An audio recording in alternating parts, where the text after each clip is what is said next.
Video ini merupakan video pertama dari playlist baru kita mengenai header dan software.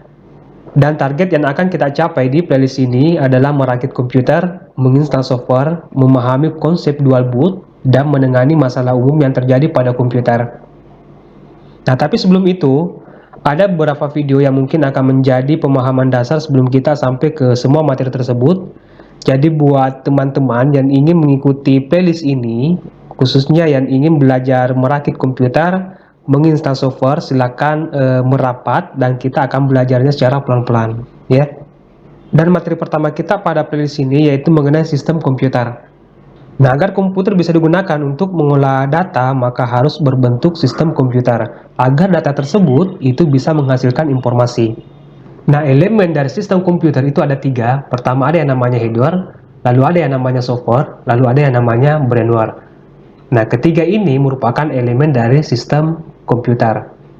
Pertama adalah header, perangkat keras komputer yang secara fisik terlihat dan dapat dipegang. Nah, header ini dibagi ke beberapa bagian. Pertama ada header yang berfungsi sebagai alat input. Salah satunya adalah keyboard, lalu ada mouse, lalu ada mikrofon, kemudian ada scanner. Nah, dikatakan sebagai alat input karena perangkat-perangkat yang masuk kategori ini itu digunakan untuk menginput atau memasukkan data ke dalam komputer. Lalu ada header yang berfungsi sebagai alat proses. Salah satunya adalah prosesor, lalu ada RAM, lalu ada motherboard, kemudian ada card interface. Nah, dikatakan alat proses karena perangkat-perangkat yang masuk kategori ini itu digunakan untuk memproses data yang diinput lewat perangkat input yang tadi. Ya, sebenarnya ada beberapa yang masuk kategori perangkat yang berfungsi sebagai alat proses. Jadi yang saya tulis ini hanya merupakan sebagian saja. Dan perangkat-perangkat ini nanti akan kita bahas lebih detail lagi ketika kita masuk di perakitan. Nah, setelah data itu diproses, maka ada lagi satu perangkat yang akan menangani ini, yaitu header yang berfungsi sebagai alat output. Ya, salah satunya adalah printer, lalu ada monitor, kemudian ada speaker. Ketika data berupa audio yang diinput lewat mikrofon, maka data tersebut akan dikirim ke perangkat yang berfungsi sebagai alat proses. Nah, setelah diproses, maka akan dikirim ke alat yang berfungsi sebagai alat output. Karena berupa audio, maka akan dikeluarkan sebagai informasi yang berhubungan dengan audio. Akan dikeluarkan lewat speaker. Kemudian ada juga perangkat yang berfungsi sebagai input dan output.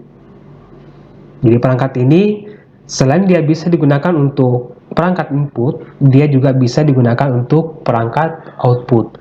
Salah satunya adalah hard disk, lalu ada flash disk, kemudian ada CD atau DVD, kemudian ada disket. Ya, ini perangkat lama yang disket ya. Nah, selanjutnya elemen yang kedua itu software, perangkat lunak atau program yang berisi perintah untuk melaksanakan pengolahan data. Untuk software ini ada beberapa bagian. Pertama ada yang namanya sistem operasi, yang merupakan program dasar dari komputer. Jadi jika teman-teman pernah mendengar istilah install ulang atau clean install, maka yang pertama kali diinstal itu adalah sistem operasinya, yang merupakan fondasi dari sistem yang kita gunakan. Jadi kita tidak bisa menginstal aplikasi jika belum ada sistem operasi yang terinstal di dalam komputer kita. Nah, untuk sistem operasi ini ada beberapa ya, termasuk dari Microsoft. Ini ada Windows 10, lalu ada Windows 81, Windows 8, Windows 7, lalu dulunya dia namanya Windows XP. Bahkan sebelumnya itu masih banyak ya. Itu dari Microsoft Windows. Lalu ada yang dari Linux, misalnya Ubuntu, Fedora, Debian, Backtrack, Kali Linux, dan lain-lain. Lalu yang kedua ada perangkat lunak aplikasi. Ia merupakan program kedua yang wajib diinstal setelah menginstal sistem operasi. Jadi aplikasi merupakan program yang diperlukan komputer setelah operating system. Fungsinya untuk melaksanakan suatu pekerjaan tertentu. Nah, aplikasi ini dia dibedakan berdasarkan fungsinya. Misalnya ada aplikasi pengolah kata, misalnya Microsoft Word, lalu ada aplikasi pengolah angka, misalnya Microsoft Excel, kemudian ada aplikasi editing gambar, misalnya Photoshop, lalu ada aplikasi browser, misalnya Google Chrome, Firefox, lalu ada aplikasi untuk pemutar audio, editing audio atau editing video, ya. Dia dibedakan berdasarkan fungsinya. Lalu Perangkat lunak yang ketiga itu ada yang namanya bahasa pemrograman, ya, yang merupakan kumpulan bahasa yang digunakan untuk membuat program atau aplikasi. Nah, mengenai ketiga perangkat lunak ini, teman-teman bisa search di Google untuk mendapatkan informasi lebih detail lagi mengenai sistem operasi, aplikasi, dan bahasa pemrograman. Lanjut, elemen yang ketiga yaitu brainware atau orang yang terlibat dalam penggunaan komputer. Nah, untuk brainware ini ada juga beberapa bagian. Pertama ada yang namanya operator, lalu ada yang namanya programmer, lalu ada yang namanya computer engineer, lalu ada yang namanya sistem analisis. Jadi brainware ini juga dibedakan berdasarkan kemampuan mereka dalam menggunakan sistem komputer. Jadi yang saya tulis ini hanya merupakan bagian inti dari brainware ya. Ini ada beberapa bagian di sini.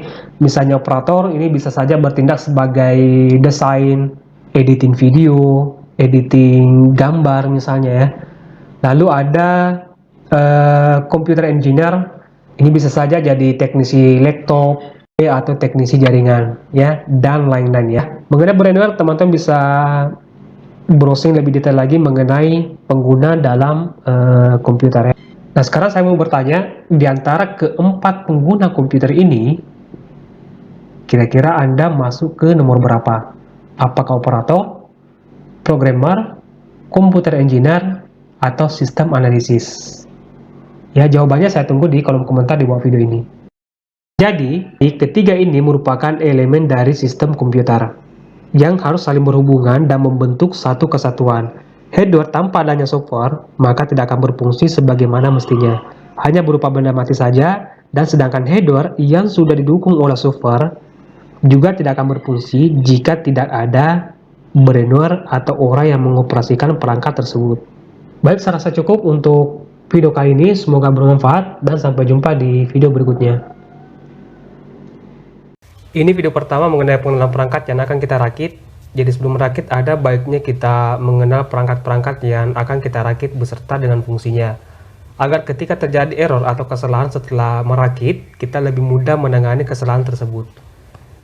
Baik, perangkat pertama yang akan kita bahas yaitu mengenai casing. Fungsi utama casing adalah melindungi perangkat-perangkat yang kita pasang di dalamnya. Ya, meskipun kita bisa menyalakan komputer tanpa casing, tapi menyalakan komputer tanpa casing itu rawan terjadi kerusakan perangkat keras yang ada di dalam casing tersebut. Dan di sini kita akan melihat perangkat apa saja yang ada di dalam casing dan bagian-bagian casing. Ya, kita buka dulu penutup casingnya.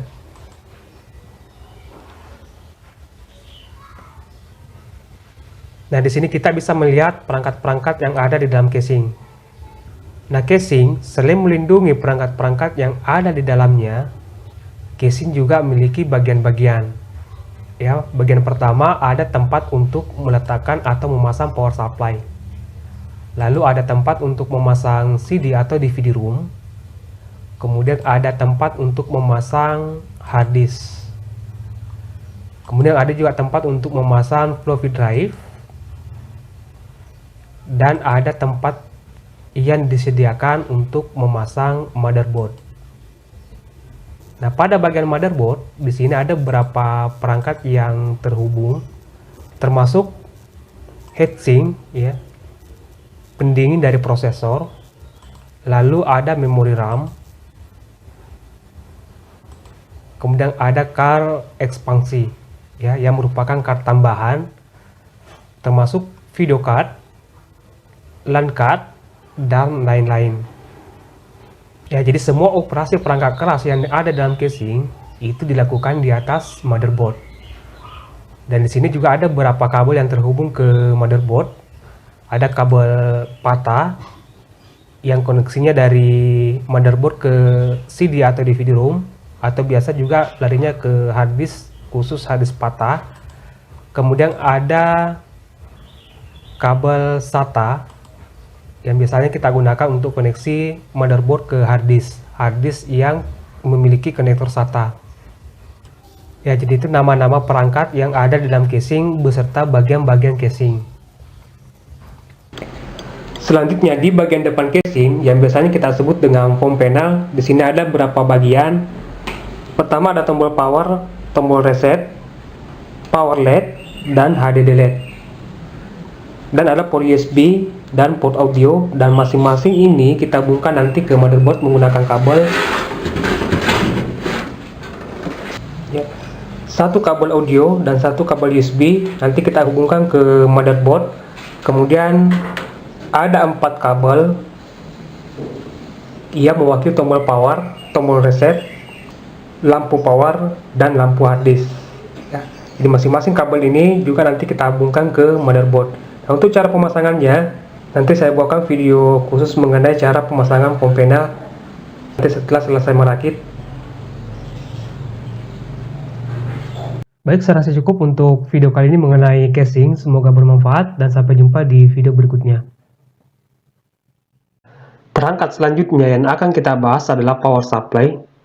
Jadi fungsi dari power supply mengubah arus AC menjadi arus DC. Karena semua perangkat yang ada dalam casing itu membutuhkan arus DC. Jadi pada bagian belakang power supply, di sini sudah ada port yang nantinya kita hubungkan ke listrik menggunakan kabel power. Arus yang melewati port ini itu arus AC. Dan setelah arus itu melewati power supply, maka akan dikonvers menjadi arus DC. Nah, arus inilah yang dibutuhkan semua perangkat yang ada dalam casing. Ya, jadi arus yang melewati kabel ini itu sudah dikonvers menjadi arus DC. Fungsi yang kedua dari power supply memberikan tegangan dan membagi tegangan pada perangkat-perangkat yang ada di dalam casing. Nah, kenapa tegangan itu harus dibagi? Karena semua perangkat yang ada dalam casing itu membutuhkan tegangan yang berbeda-beda. Selanjutnya, bagian-bagian power supply. Pada ujung kabel power supply ini kita sebut dengan konektor power. Jadi nanti konektor-konektor ini kita hubungkan dengan perangkat yang membutuhkan tegangan lebih besar dibanding dengan perangkat-perangkat yang lain. Pertama ada konektor 20 pin sampai 24 pin. Nah, fungsi dari konektor ini untuk memberikan tegangan pada motherboard. Jadi konektor ini ada 24 pin dan ada 20 pin. Jadi untuk power supply keluaran terbaru biasanya sudah 24 pin. Ini satu kabel ini sudah satu ikat, ada 20 pin dan ada 4 pin. Nah, yang perlu teman-teman perhatikan di sini, jika motherboardnya hanya mendukung 20 pin, maka yang dipasang cuma 20 pin. Jika motherboardnya mendukung port 24 pin, maka yang kita pasang 24 pin. Ya, biasanya ada 4 pin tambahan, sudah satu ikat ya. Itu untuk power supply keluaran terbaru dan motherboard keluaran terbaru sudah mendukung 24 pin. Ya, nanti ini kita pasang seperti ini. Ini kita putar, yang sekat ini kita posisikan ke belakang. Seperti itu. Kemudian ada konektor power lagi yang 4 pin ini untuk memberikan tegangan langsung pada prosesor. Nanti kita pasang di sebelah sini. Nanti pin yang sebelah kiri kita paskan pin yang di sebelah kanan yang ada pada motherboard. Jadi fungsi dari port power ini untuk memberikan tegangan pada prosesor. Kemudian ada konektor power 4 pin yang biasanya larinya ke dua arah, ya bisa untuk memberikan power untuk CD atau DVD ROM, dan bisa juga untuk memberikan tegangan pada hard disk. Itu jika hard disk masih menggunakan teknologi koneksi PATA. Jadi cara pemasangannya sini ya, untuk memberikan tegangan pada CD atau DVD ROM. Kemudian ada konektor power untuk hard disk tipe SATA. Nanti kita pasangkan ke sini. Kemudian ada konektor power untuk disket jika masih menggunakan disket. Iya. Nah, biasanya perangkat-perangkat yang langsung terhubung ke power supply, perangkat tersebut itu membutuhkan tegangan lebih besar dibanding dengan perangkat-perangkat yang lain yang tersambung di motherboard. Contohnya memory RAM, media card, dan lain-lain. Jadi fungsi dari power supply pertama mengubah arus AC menjadi arus DC. Terus yang kedua, memberikan tegangan pada perangkat yang ada dalam casing. Yang ketiga, membagi tegangan pada perangkat-perangkat yang ada dalam casing. Jadi mengubah, membagi, dan memberi tegangan, itulah fungsi dari power supply. Baik, saya rasa cukup untuk video kali ini mengenai power supply. Mudah-mudahan bermanfaat dan sampai jumpa di video berikutnya. Perangkat selanjutnya yang akan kita bahas adalah motherboard. Fungsi motherboard yaitu untuk menghubungkan semua perangkat pada komputer. Jadi semua perangkat yang ada di komputer itu beroperasi di atas motherboard. Artinya, motherboard di sini mengemban tugas untuk menghubungkan bahasa kode antar perangkat keras, ya, untuk disinergikan menjadi sebuah aktivitas kerja pada komputer. Sebagai contoh, motherboard berfungsi untuk menghubungkan beberapa perangkat keras seperti prosesor, memori RAM, hard disk, printer, power supply, dan masih banyak lagi. Nah, motherboard juga menentukan tipe prosesor dan tipe memori RAM yang digunakan. Jadi, intinya di sini, jika ingin merakit komputer sendiri, teliti dulu motherboard yang digunakan. Karena motherboard menentukan semua tipe perangkat yang bisa dipasang pada motherboard, terutama jumlah pin pada prosesor dan jenis memori RAM yang digunakan. Nah, selanjutnya bagian-bagian motherboard. Untuk bagian-bagiannya, mungkin tidak saya jelaskan secara detail dalam video ini. Pertama, ada soket prosesor sebagai tempat untuk memasang prosesor, dan soket prosesor yang ada pada motherboard ini menentukan tipe prosesor yang akan dipasang. Misalnya, pada motherboard memiliki soket dengan jumlah pin 775, maka prosesor yang bisa dipasangkan itu jumlah pinnya harus 775.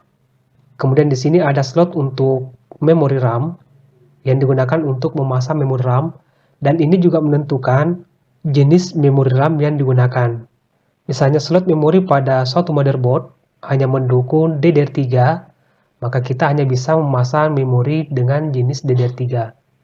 Jika slot memori yang ada pada motherboard hanya mendukung DDR2, maka kita bisa memasang memori RAM dengan jenis DDR2. Lalu di sini ada port power yang nanti kita sambungkan ke power supply, fungsinya untuk memberikan tegangan pada motherboard. Lalu di sini ada port IDE yang nantinya kita gunakan untuk menyambungkan kabel hard disk dan kabel CD DVD ROM yang memiliki konektor IDE. Lalu ada juga konektor SATA yang nantinya kita gunakan untuk menyambungkan hard disk dengan koneksi SATA, begitu pula dengan CD DVD ROM yang memiliki konektor SATA. Kemudian di sini ada slot untuk card ekspansi atau card tambahan, termasuk VGA card, LAN card, dan lain-lain. Kemudian pada bagian belakang motherboard, ini biasanya kita sebut dengan back panel. Di sini ada beberapa port, ada port PS2 yang nantinya kita hubungkan pada mouse yang menggunakan konektor PS2 dan keyboard yang memiliki konektor PS2. Lalu ada port PGA yang nantinya kita hubungkan ke monitor atau proyektor. Lalu ada port USB dan port audio. Jadi catatan untuk video ini, jika teman-teman ingin mengganti motherboard, alangkah baiknya teman-teman memperhatikan kembali soket prosesor yang ada pada motherboard, karena itu menentukan tipe prosesor yang digunakan. Begitu pula dengan slot memori. Slot memori juga menentukan jenis dan tipe memori yang digunakan pada motherboard. Atau teman-teman bisa browsing-browsing di internet mencari informasi lebih detail lagi mengenai motherboard. Baik, saya rasa cukup untuk video kali ini, semoga bermanfaat dan sampai jumpa di video berikutnya.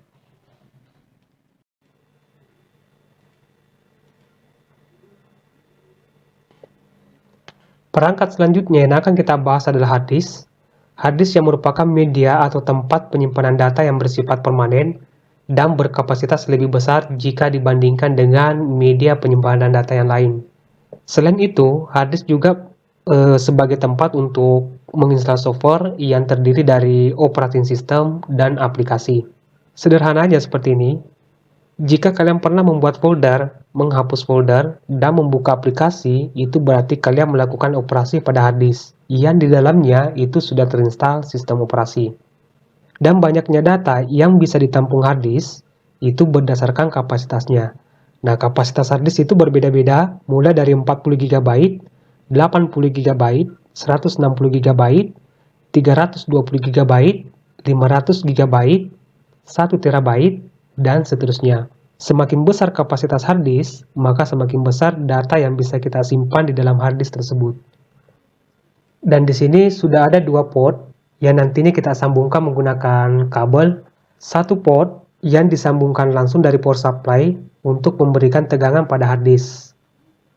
Port yang satunya lagi, ini digunakan untuk menyambungkan hard disk ke motherboard menggunakan kabel SATA. Jadi cara pemasangannya nanti seperti ini.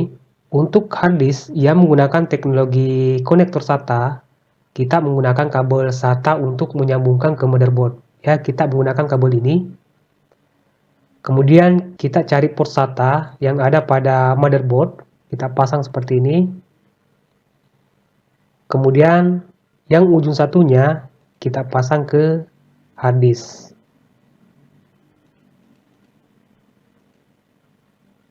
Nah, seperti itu. Lalu port yang satunya yang langsung dari power supply, fungsinya untuk memberikan tegangan pada hard disk, kita pasang di sebelahnya. Nah, seperti itu. Jika hard disknya menggunakan teknologi IDE, maka kita menggunakan konektor yang ini ya, yang 4 pin ini. Kemudian kabel datanya kita menggunakan kabel PATA. Nanti kita pasangkan ke sini. Nah, seperti itu.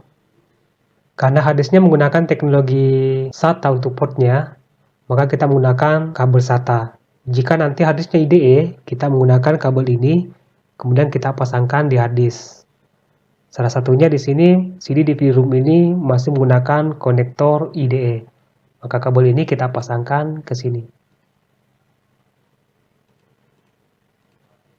Oke, seperti itu. Baik, saya rasa cukup untuk video kali ini mengenai hard disk. Semoga bermanfaat dan sampai jumpa di video berikutnya.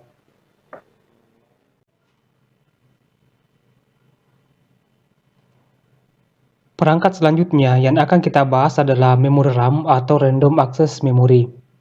Ia memiliki fungsi untuk menyimpan data dan instruksi program yang akan dan yang sudah diproses oleh prosesor. Di RAM ini, dalam menyimpan data biasanya disebut dengan memory volatile, yang artinya data yang ada di dalam memori RAM bisa ditulis dan bisa dihapus. Akan tetapi, data tersebut hanya bersifat sementara. Data yang ada dalam RAM hanya akan ada selama komputer dalam keadaan on. Ketika komputer di shutdown, data yang ada di dalam RAM akan hilang. Sederhananya seperti ini. Ketika kalian melakukan perintah copy, anggaplah di Microsoft Word, satu kali melakukan perintah copy, maka RAM mampu mengingat perintah copy tersebut meskipun komputer kalian menyala selama 24 jam. Dan data yang di-copy itu bisa di-paste beberapa kali. Dan perintah copy tersebut akan hilang ketika komputer di shutdown. Selain menyimpan data sementara, RAM juga bertugas untuk membantu prosesor dalam hal menyiapkan data yang akan diproses dan yang sudah diproses oleh prosesor.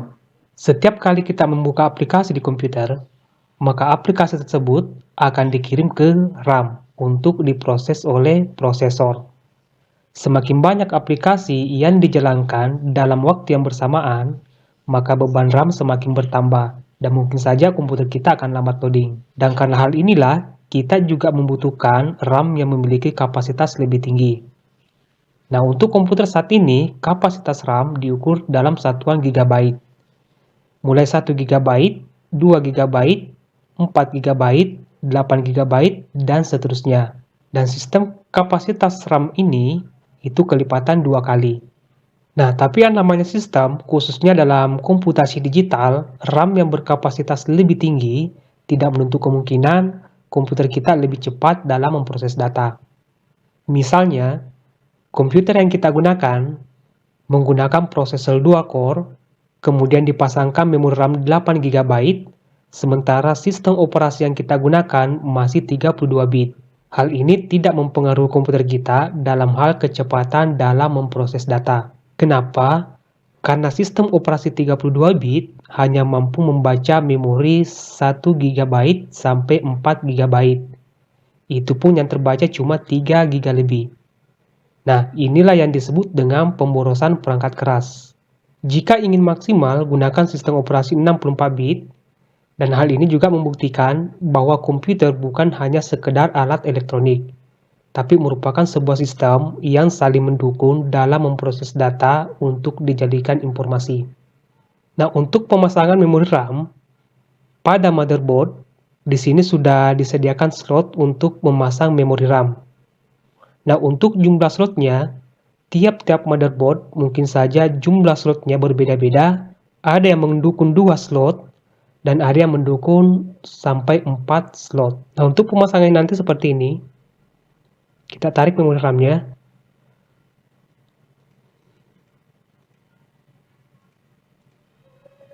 Nah, setelah memori RAM terpasang pada slot memori, selanjutnya kita kunci.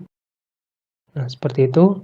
Nah, kita bisa memasang lebih dari satu memori RAM, selama jenis, kecepatan, dan kapasitas RAM-nya itu sama. Ya, jadi misalnya, jika di slot pertama menggunakan RAM DDR3 dengan kapasitas 2 GB, maka di slot yang kedua harus jenis DDR3 dan kapasitasnya 2 GB.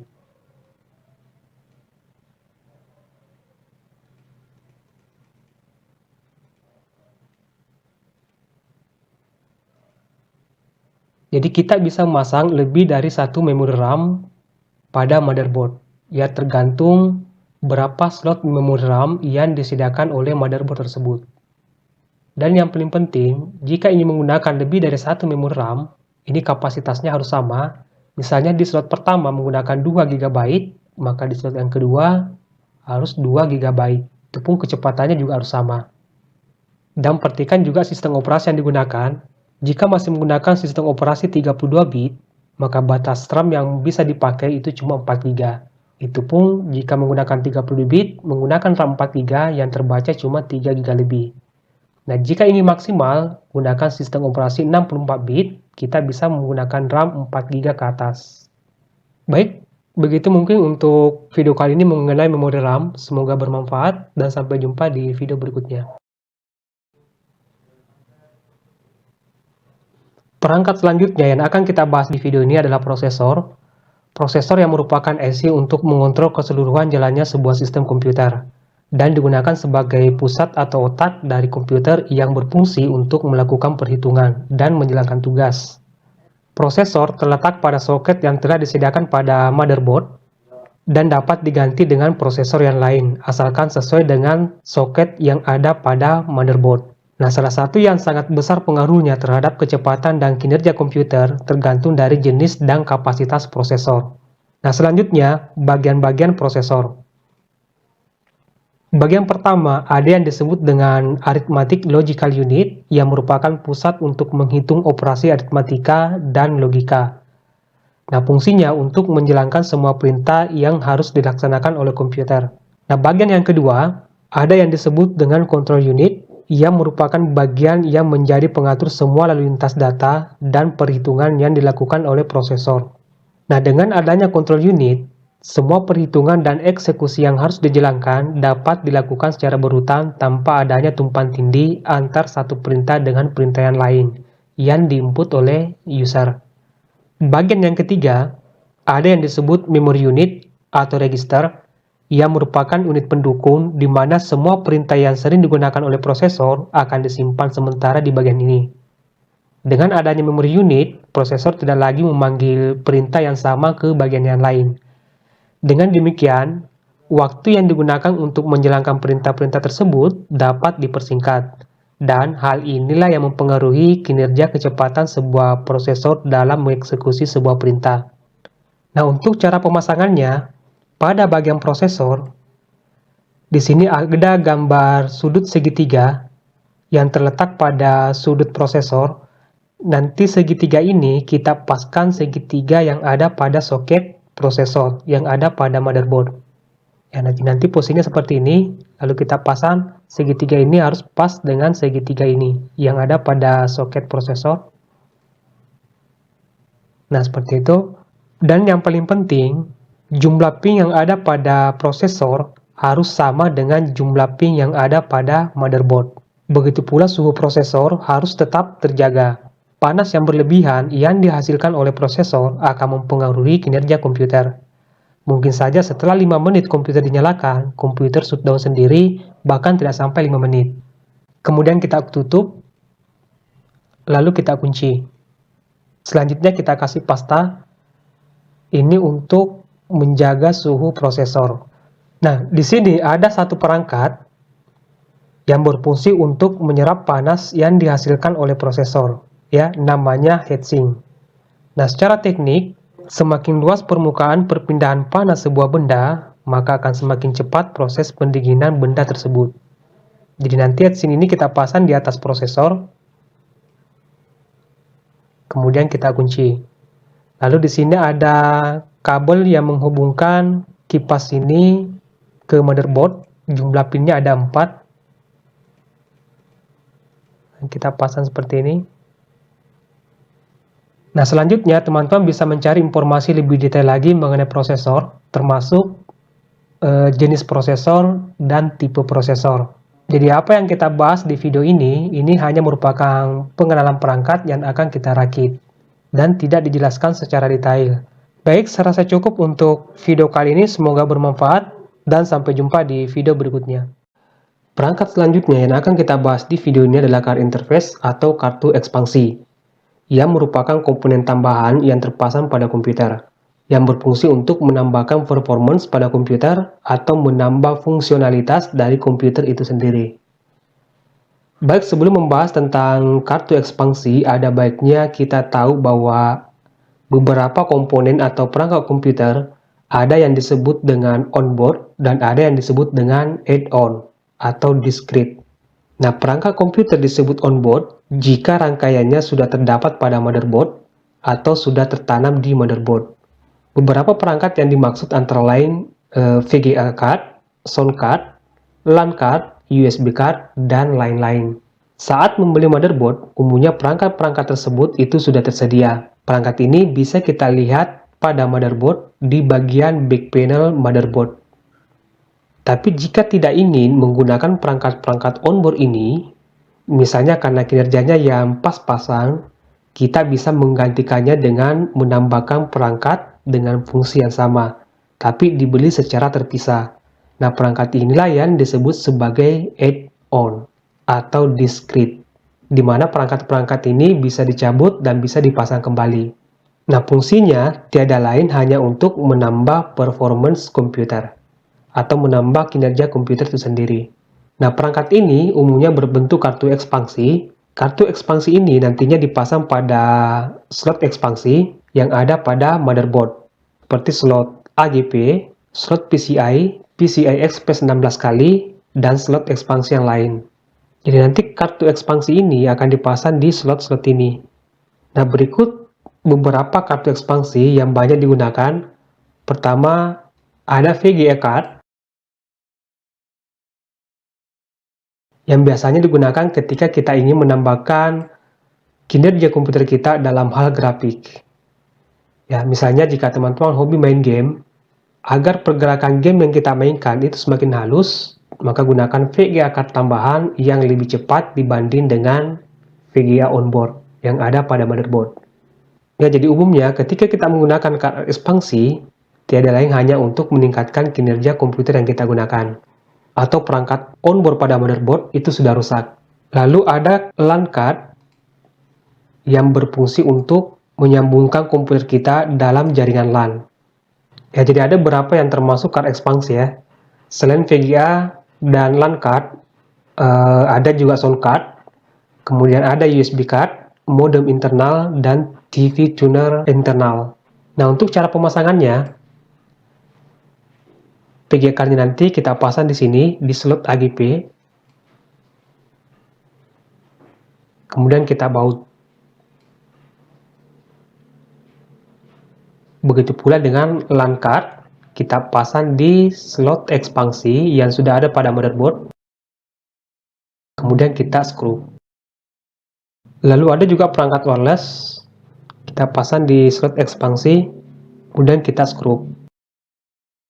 Ya, jadi semua kartu ekspansi itu kita pasangnya di slot ekspansi, yang biasanya panjangnya lebih kecil dibanding dengan slot memori RAM. Jadi card interface biasanya kita gunakan ketika kita ingin meningkatkan performance dari kinerja komputer yang kita gunakan. Baik, saya rasa cukup mengenai card interface. Semoga bermanfaat dan sampai jumpa di video berikutnya. Di video ini kita akan bahas mengenai cara merakit komputer menggunakan software simulator merakit. Nama softwarenya yaitu IT Essential Virtual Desktop. Nah, software ini cocok digunakan jika ingin belajar merakit dan mengenal perangkat-perangkat komputer dalam bentuk digital, serta mengetahui urutan-urutan perangkat keras pada komputer yang akan dipasang terlebih dahulu. Nah, berikut urutan pemasangan perangkat keras dalam merakit komputer. Pertama, kita siapkan casingnya dulu. Setelah itu lanjut memasang power supply pada casing. Ya, power supply-nya kita putar seperti ini. Kemudian tekan tombol arah panah bawah. Nah, setelah power supply-nya terpasang pada casing, lanjut kita baut. Nah, sekarang power supply-nya sudah terpasang pada casing. Lanjut kita siapkan motherboard. Nah, sebelum memasang motherboard pada casing, kita pasang dulu prosesornya dan heatsink-nya beserta dengan memori RAM. Pertama kita pasang prosesornya terlebih dahulu. Nah, untuk pemasangan prosesor, di sudut prosesor, cari sudut segitiga yang terletak pada bagian sudut prosesor. Yang gambar segitiga ini, kita paskan segitiga yang ada pada soket prosesor. Setelah itu, tekan tombol arah panah bawah ini. Kemudian kita tutup. Terus kita kunci. Nah, setelah itu kita kasih pasta. Ini untuk menjaga suhu prosesor. Nah, setelah itu kita pasang heatsink di atas prosesor. Kemudian kita kunci heatsink-nya. Lalu kita pasang kabel power untuk heatsink yang terhubung ke motherboard yang jumlahnya 4 pin. Nah, sekarang sudah terpasang. Lanjut kita memasang memori RAM. Kita putar menghadap sini, lalu tekan tombol arah panah bawah ini. Setelah itu kita kunci. Nah, setelah ketiga perangkat-perangkat ini terpasang pada motherboard, lanjut kita memasang motherboard ke casing.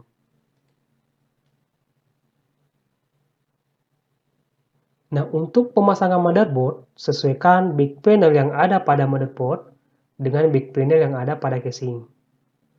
Kita putar motherboardnya seperti ini. Kemudian kita pasang. Setelah itu kita baut motherboardnya. Nah, setelah motherboard terpasang pada casing, lanjut kita memasang card expansion atau kartu tambahan. Pertama kita pasang LAN card-nya dulu. Setelah itu kita baut. Kemudian kita pasang wireless-nya. Kemudian kita baut. Kemudian VGA card. Kemudian kita baut. Nah, setelah semuanya terpasang, lanjut kita memasang drive internal. Pertama kita pasang hard disk-nya terlebih dahulu. Kita putar hard disk-nya menghadap seperti ini, lalu kita pasang. Setelah itu kita baut.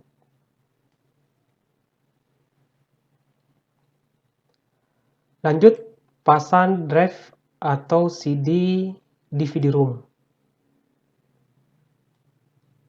Kita tarik ke sini. Kemudian kita atur posisinya, kemudian pasang. Lanjut kita baut.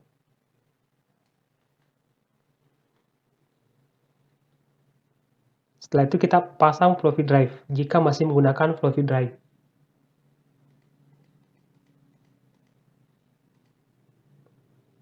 Kemudian kita baut.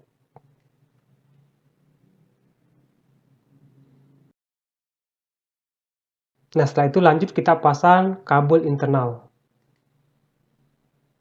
Pertama kita akan pasang kabel dari power supply. Kabel power kita pasang ke motherboard. Ini untuk memberikan tegangan pada motherboard. Lalu kita pasang juga kabel power untuk memberikan tegangan pada prosesor yang 4 pin ini. Kita pasang di sini.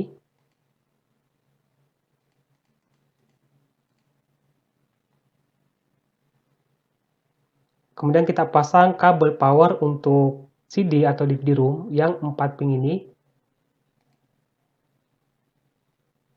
Lanjut kabel power untuk HD SATA atau konektor SATA ya. Kemudian kabel power untuk disket.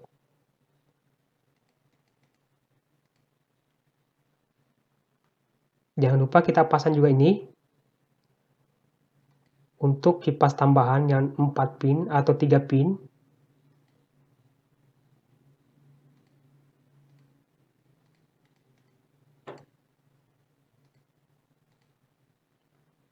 Nah, selanjutnya kita akan pasang kabel-kabel yang terkoneksi ke motherboard. Pertama kita pasang kabel partanya dulu. Kita posisikan seperti ini. Kemudian ujung yang satunya kita pasang di CD atau DVD-ROM. Lalu ini kabel atap untuk disket. Kemudian ujungnya kita pasang di disket. Nah, selanjutnya kita akan pasang kabel koneksi hard disk, yaitu menggunakan kabel SATA. Kita pasang di port SATA yang ada pada motherboard. Kemudian ujungnya kita pasang di hard disk.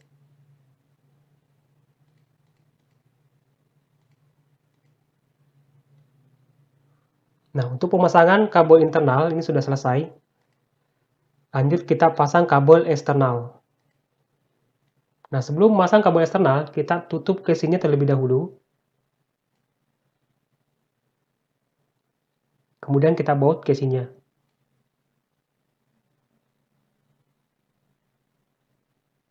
Nah, setelah itu kita pasang kabel VGA yang menghubungkan PC kita nantinya ke monitor atau proyektor.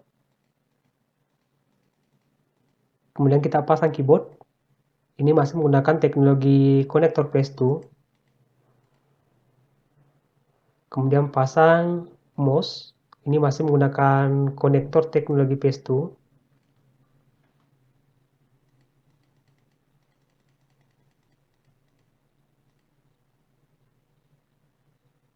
Lanjut kita pasang kabel USB.